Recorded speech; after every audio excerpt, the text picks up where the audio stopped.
I can have someone as uneducated and lowly like you fired anytime I want. Keep that in mind. At the headquarters, Emily, who bosses around a place as the department head, hurled such harsh threats at me. The next day, President Johnson visited my department on an internal inspection.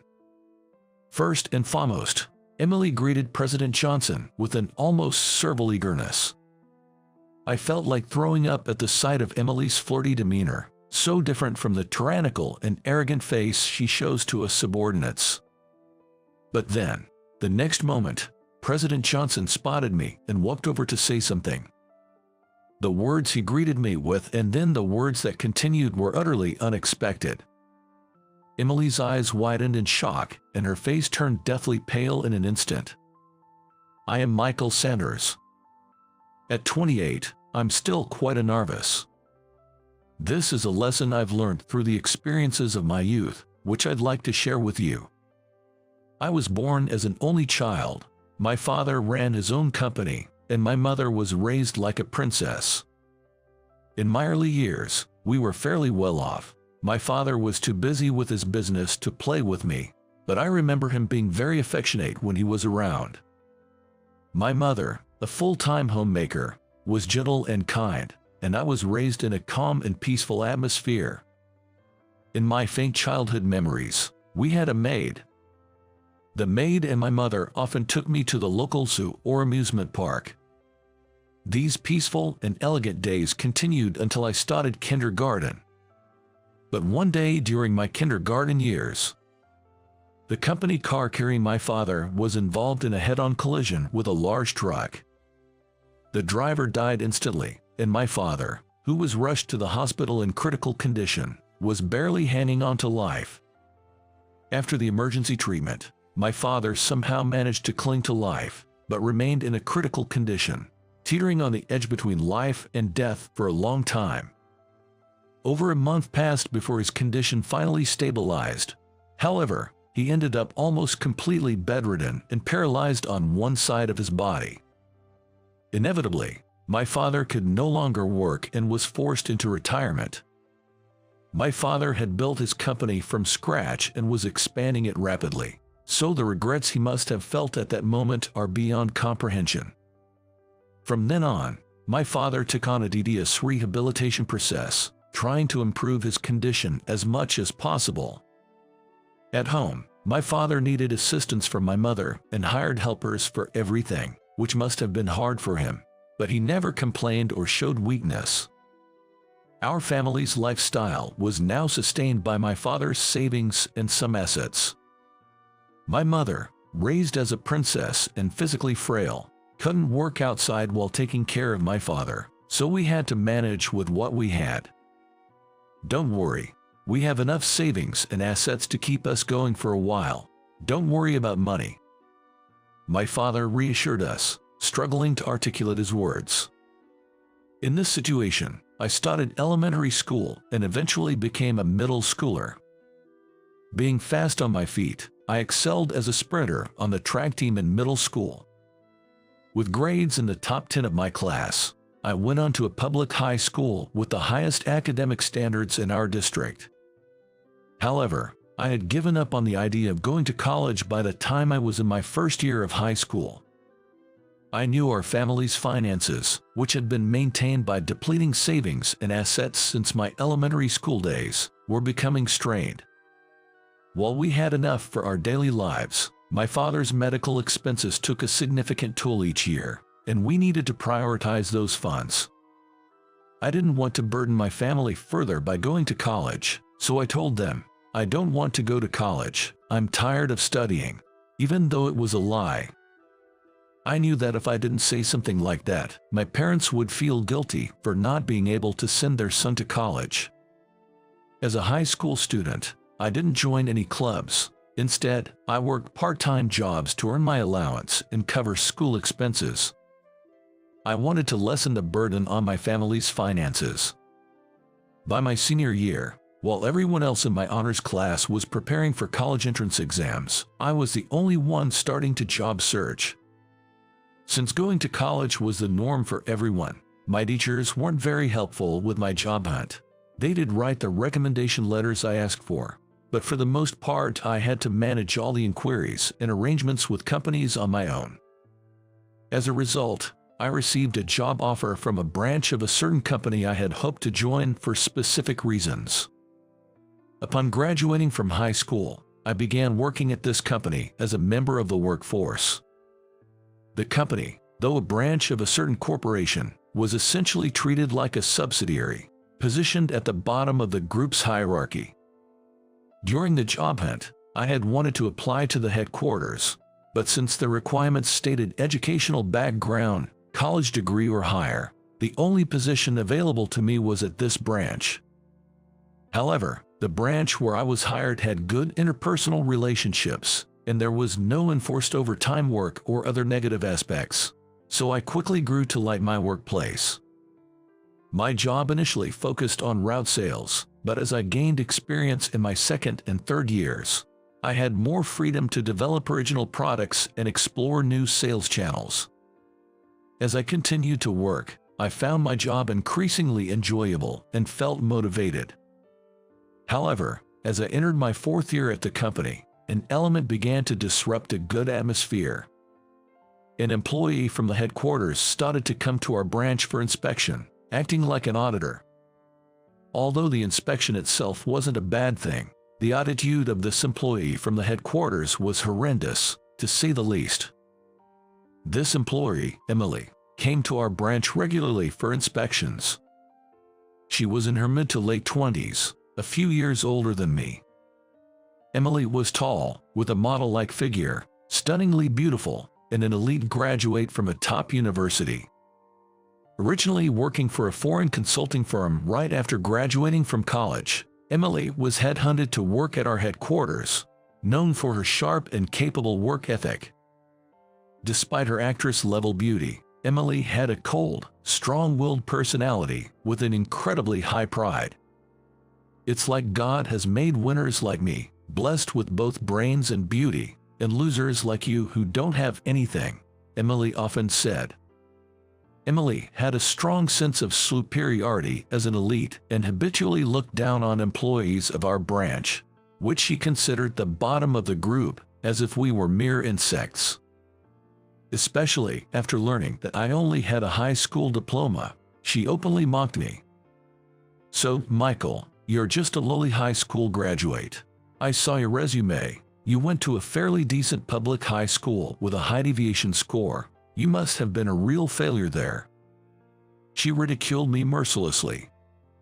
Each time Emily insulted or slandered me, I felt deeply hurt inside, but I endured it. After all, Emily was sent from the headquarters.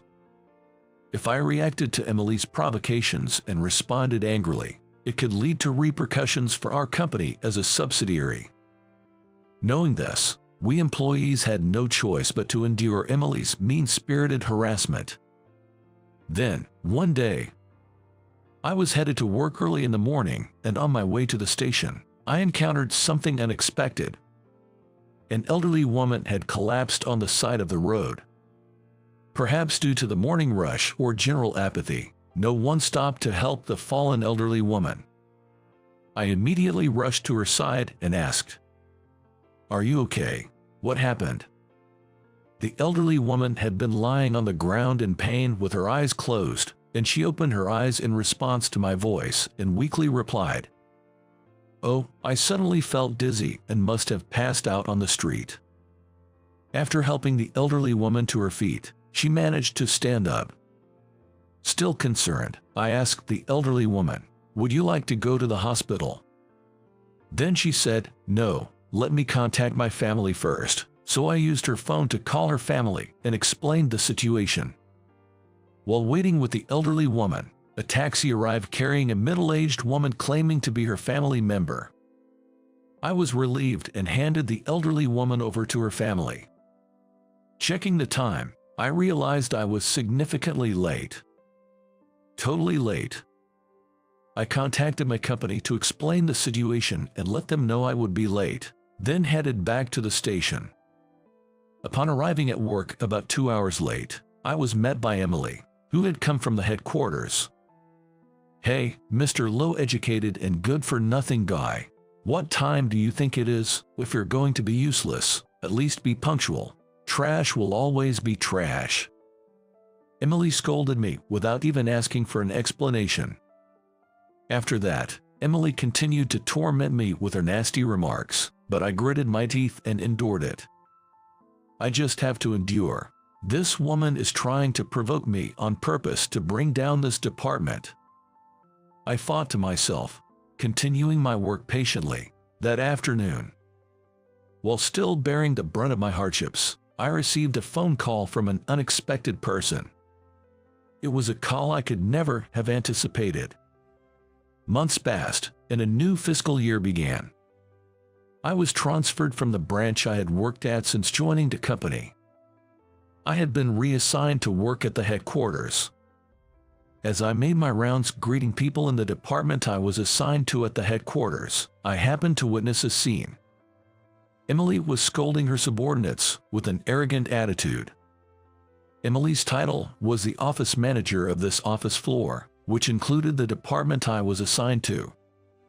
I discreetly observed her reprimanding her subordinates and later on interviewed them and others around the office after she left.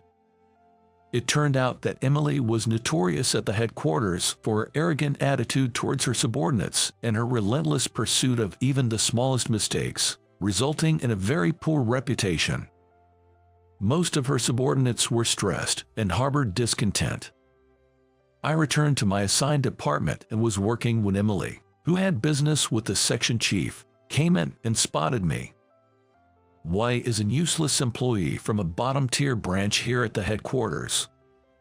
she bluntly asked. I respectfully reiterated my reason for being at the headquarters to Emily. "I've been transferred here starting this month, as per the headquarters orders."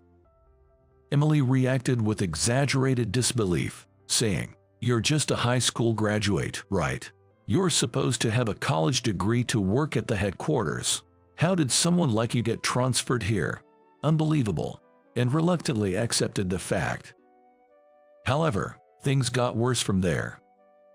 From that day on, Emily started treating me as if I were one of her subordinates. She would demeaningly call me, "Hey, undereducated guy," or "Mr. High School Diploma," and started dumping menial tasks on me, like making coffee or filing documents. At times, she even ordered me to clean the women's restroom. It was a clear act of harassment. Eventually, Emily started assigning me chores even during my lunch breaks. I refused, which seemed to hurt her pride, and she left with a harsh parting shot. "I can have someone as uneducated and lowly like you fired anytime I want. Keep that in mind." Watching her walk away, I muttered to myself, it might be time to make a move, and made a call to someone. The next day, President Johnson of the company, claiming to be on an inspection tour, came to the floor where my department was located. Emily was the first to obsequiously greet him. Her usual domineering attitude replaced with an insincere charm that almost made me nauseous. "She's like a person with a double personality," I thought, disgusted by her two-faced behavior. Emily tried to curry favor with Mr. Johnson. "Yesterday, I visited your office, but it seemed you were on a call and we couldn't speak. I've noticed you are often giving work instructions or engaging in negotiations over the phone recently, and I truly admire your dedication to work. I hope to emulate that as well." Despite her fawning over Mr. Johnson, he soon spotted me and approached to greet me warmly. "Mr. Michael Sanders, the new president. We've spoken on the phone several times, but this is our first face-to-face meeting. Welcome to the headquarters." I responded, "Thank you. I've had the chance to observe everyone's hard work here since yesterday. I look forward to working with all of you." Upon hearing our exchange, Emily's face turned ashen. "New president, what do you mean? This high school graduate?" she stammered in disbelief. Mr. Johnson frowned at her interjection and sternly reprimanded her. "Emily, watch your language." He then proceeded to explain to a stunned Emily the surprising truths. This company was originally founded by my father. Due to a traffic accident that left him severely disabled, Mr. Johnson took over his duties. I was placed in a branch for training to assess my abilities as the founder's son. Mr. Johnson calmly explained these surprising truths, which were news to everyone except me. Emily, looking more shocked than anyone, was still not convinced by my sudden appointment as the new president and protested, "Even if that's the case, doesn't it seem odd? This is a large corporation with many branches and subsidiaries. Just because he's the founder's son, handing over the presidency to someone who hasn't even graduated from college is absurd." "Enough, Emily. Your discriminatory insults could constitute slander. Show some respect." Mr. Johnson scolded her firmly. He then calmly added more details. He explained that he had made the decision considering my character. The elderly lady I helped during my commute while at the branch was actually Mr. Johnson's mother, and upon learning this fact, he reached out to my father. Then, the details of how my character and capabilities were reevaluated, leading to the offer of the presidency, were thoroughly explained to both Emily and the other employees. According to Mr. Johnson, the board of directors and executive committee had already unanimously approved my appointment as the new president, with only the formal announcement at the shareholders' meeting remaining. Hearing this, Emily stood frozen in shock, while the rest of the employees erupted into applause. They congratulated me, saying, "Congratulations on your new appointment as president, and we're looking forward to working with you, President Sanders." I thanked Mr. Johnson and the employees, then said, "Thank you, everyone. I'm looking forward to working with all of you as well." Then I turned to Emily with a serious expression. Unable to rebut, I warned Emily, "I've compiled all the verbal abuse and harassment you've inflicted on your subordinates. Be aware that Mr. Johnson has been informed of your unacceptable behavior, so prepare yourself." Mr. Johnson added, "Emily, a special investigation team is currently examining your deplorable treatment of subordinates. You can expect severe disciplinary action to follow." Upon hearing that, Emily let out a loud "ah" as she looked up at the ceiling, then collapsed to the floor from her knees. Several weeks later, the punishment for Emily following the investigation report was announced. She was dismissed from her position as a disciplinary action. The investigation team detailed Emily's harassment of her subordinates and branch employees, which was found to be grossly abnormal and constituted severe violations of human rights. Furthermore, it was discovered that several individuals had resigned due to mental and physical health issues stemming from the harassment. Some of them are still unable to reintegrate into society due to the deep psychological scars inflicted by Emily. Emily had not physically assaulted anyone, but in terms of inflicting significant psychological harm, she was undeniably a criminal. Although Emily was dismissed and left the company, that was not the end.